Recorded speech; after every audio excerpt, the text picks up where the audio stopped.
Ahora vamos a decirle buenos días a Fernando Antonio Vargas. Él es presidente del Comité Nacional de Víctimas de la Guerrilla. Señor Fernando, bienvenido a Buena Radio.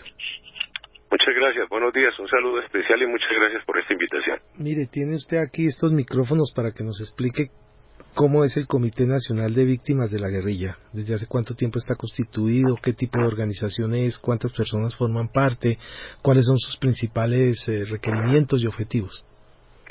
Con mucho gusto, mire, esta es una fundación sin ánimo de lucro que está actuando desde 1991 y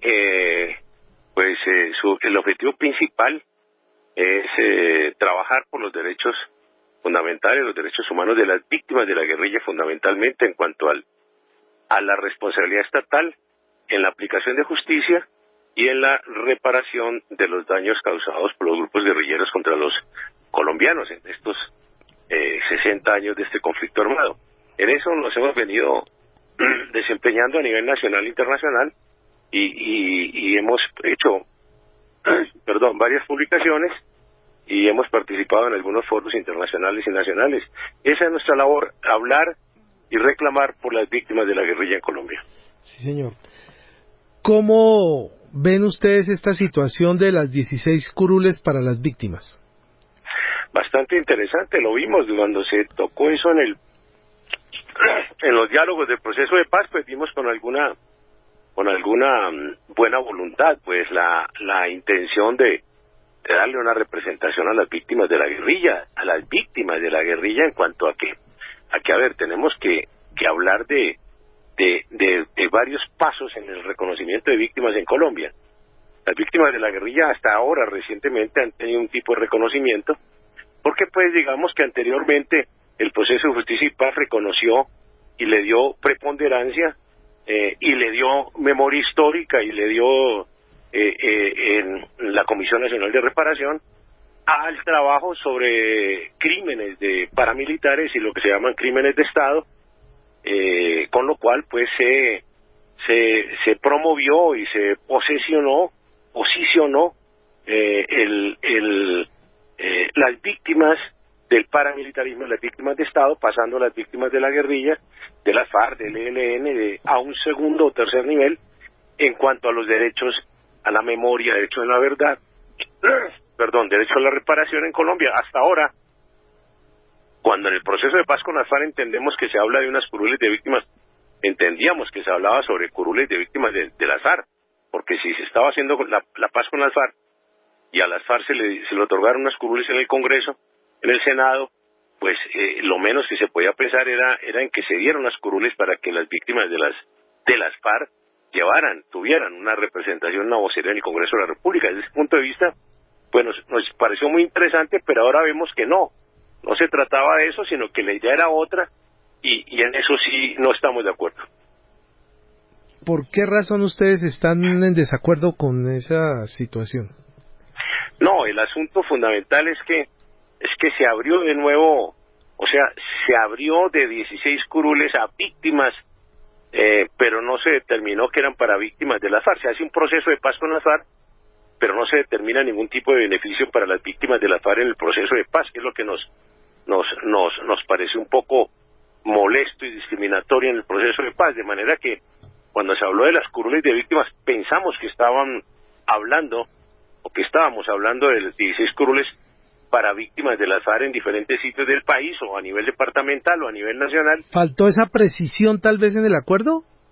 Sí, creo que sí, porque es que, pero si estábamos haciendo un proceso de paz y las FARC iban a reclamar curules en el Senado, en el Congreso de la República, como se le aprobaron, pues lo menos que uno espera es que cuando se hable de otras curules se esté hablando de curules para sus víctimas, para de esa manera poder hablar de una reconciliación, de un diálogo, de un encuentro entre FARC, congresistas y víctimas congresistas, donde se pueda trabajar no solo por la verdad y la memoria, sino por la reconstrucción del tejido social tan destruido en Colombia en estos 60 años.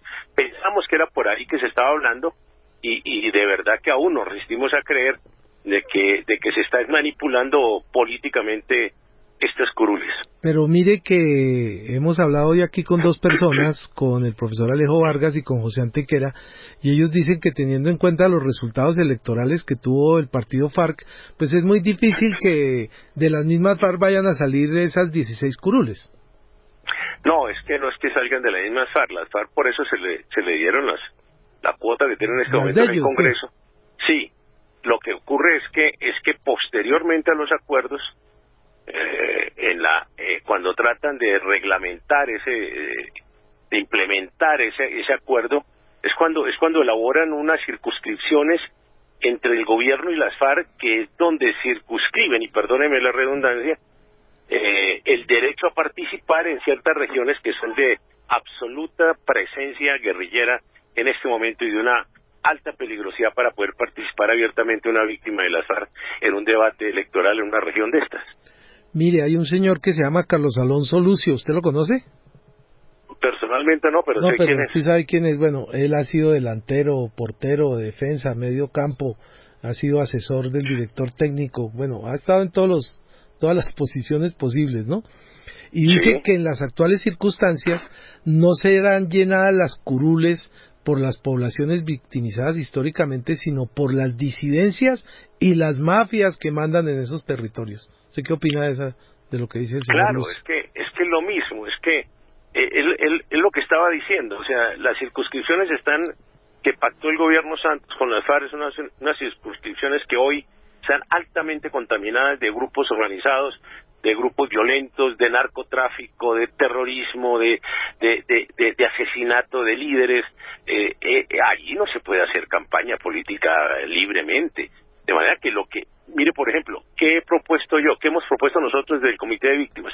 Le hemos propuesto a las víctimas del paramilitarismo y de Estado que nos desprendamos un poco, bueno, más bien ellos que nosotros, un poco de ciertas arrogancias y de ciertas egoísmos y repartamos las curules democráticamente. Mire, cojan la mitad las víctimas de guerrilla y mitad las víctimas de paramilitarismo y de Estado, por ejemplo, y hagamos unas listas nacionales independientemente, ya cuando tenemos acordadas que la mitad van a ser para unos y la mitad para otros, esas mitades se deben seleccionar de una elección nacional que se haga dentro de las organizaciones que representen a cada sector, ¿sí me comprende? De manera que de esa manera podríamos llegar a un acuerdo nacional de víctimas, pero por Dios, sin discriminaciones, sin sesgos.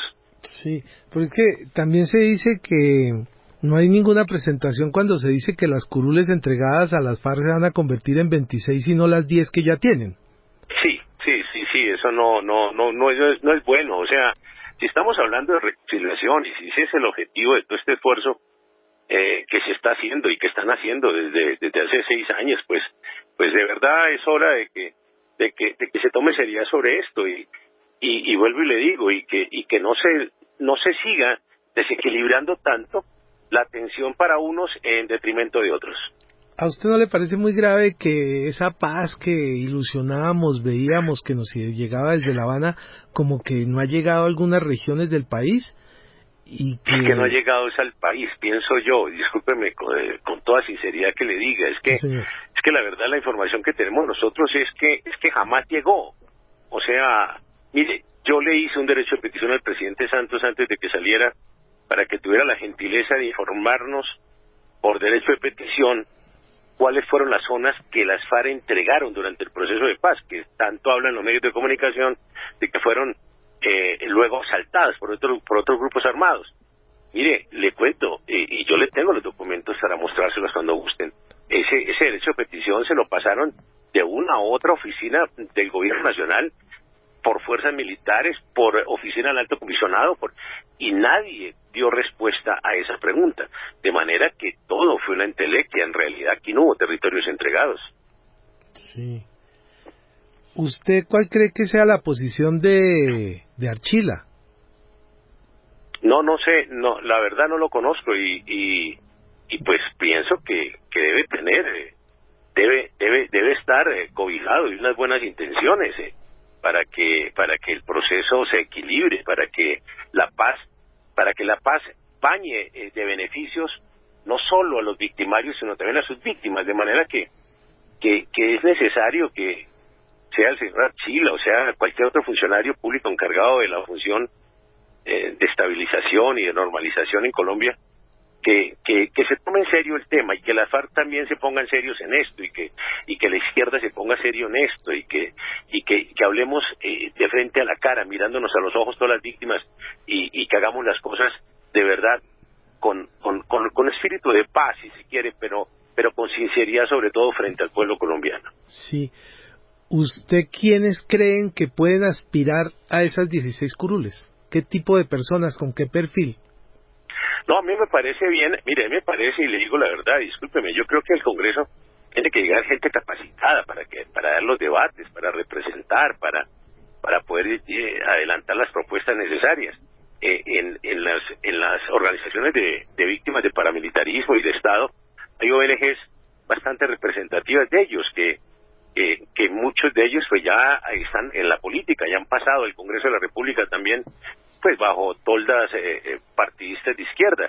Pienso que hay un buen abanico para que ellos sean los representantes de esos sectores, pero igualmente de este lado también hay gente bastante representativa que ha estado luchando por los derechos de las víctimas, como es el caso nuestro del Comité Nacional de Víctimas de la Guerrilla, como es el caso ahora recientemente de estas chicas de Rosa Blanca que han sido tan violadas y respetadas en su dignidad personal en las entrañas de las FARC, pero igualmente hay otros colectivos muy importantes de organizaciones de víctimas de guerrilla en Antioquia, como son las víctimas del terrorismo y como son las víctimas ganaderas, es decir, aquí también hay un grupo importante de personas, de organizaciones que pueden llevar muy bien y en alto la vocería de las víctimas de la guerrilla igualmente. Claro, pero es que ahí tendríamos que ubicarnos precisamente en las regiones que tienen PEDETs, ¿no? Porque precisamente parte de la adjudicación de esas 16 curules obedecía a que eran unas regiones con muchos inconvenientes. Medellín los tiene, pues indudablemente, pero PEDETs, tocaría buscar zonas con PEDETs para distribuir esas 16 curules. No, ahí es donde viene el problema de la seguridad para la campaña. Es que si no hay libertad, si no hay seguridad para ejercer, para hacer una campaña en el centro del Tolima o en el norte de Santander, es decir, es imposible hablar de que un candidato nuestro, un candidato de las víctimas de las FARC puedan hacer libremente campaña electoral en esa zona. Eso es apenas obvio. De manera que una cosa es la circunscripción de inversión social que necesita el país. Indudablemente se necesitan muchas más zonas de las que hay. Otra cosa es la realidad política del país y otra cosa es la representación, que si yo le digo, la mayoría de las víctimas de las FARC ya no están en esos territorios, sino están desplazadas en las ciudades capitales, de manera que sobre eso yo le puedo aportar toda la documentación que quiera y el gobierno lo sabe muy bien. En la unidad de víctimas saben cuál es la actual residencia de los desplazados, así es que ya muy pocos están en las zonas, porque ya fueron expulsados de esas zonas y están en las ciudades capitales, con lo cual la elección podría hacerse de esa manera en las ciudades capitales. Señor Fernando Antonio Vargas, presidente del Comité Nacional de Víctimas de la Guerrilla, muchas gracias por estar aquí en UN Radio. A ustedes muchísimas gracias y Dios los bendiga. Que esté muy bien.